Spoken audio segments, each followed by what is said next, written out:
Yo, we gonna take a trip right now. Like we always do about this time. No, we didn't. Yes, he did. What the fuck is up, niggas and niggas? Oh yeah, we back up in this motherfucker. You wouldn't believe me even if I told you, niggas. My game is cold. I can still mold you, niggas. Roll you niggas a fat stick of that chronic. $160 million man, bitch. I'm bionic. It's in, let's in, step in. Automatic weapon, death row. Oh no, can't let this shit go. I think about Pac, I think about Suge, I think about Nate. I think I left a small piece on my plate. I'ma rework this shit and get a few things straight. Not here to debate, just simply wanna vibe and create. Smoke a little sticky icky, drop my vocals on tape, and call my little cute bitch who loves smoking on vapes.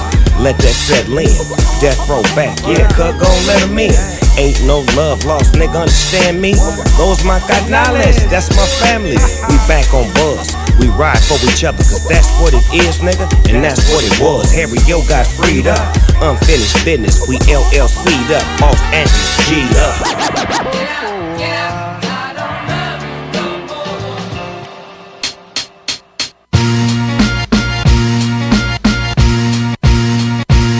Sa pag-angat ko ng bandilang iwinawag ay why simbolo ng tagumpay na sa akin ng mga kamay. Nabigyan ng katuparan pang kalahatang mithiin. Wala ka ng mga problemang dapat pang isipin. Ang takbo ng sistema sa paligid ay maayos. May pagmamahal ang lahat sumasabay sa agos. Kaguluhan, masasamang gawain binasura. Gera ng Pinoy sa Pinas di na makikita. Pagtutulungan na may malasakit na kalaki. Matitikman ang bagay ng hindi ng panaginip. Walang bilanggong iiyak pagsapit ng gabi. Panatag ang pamilyang matutulog ng tabi.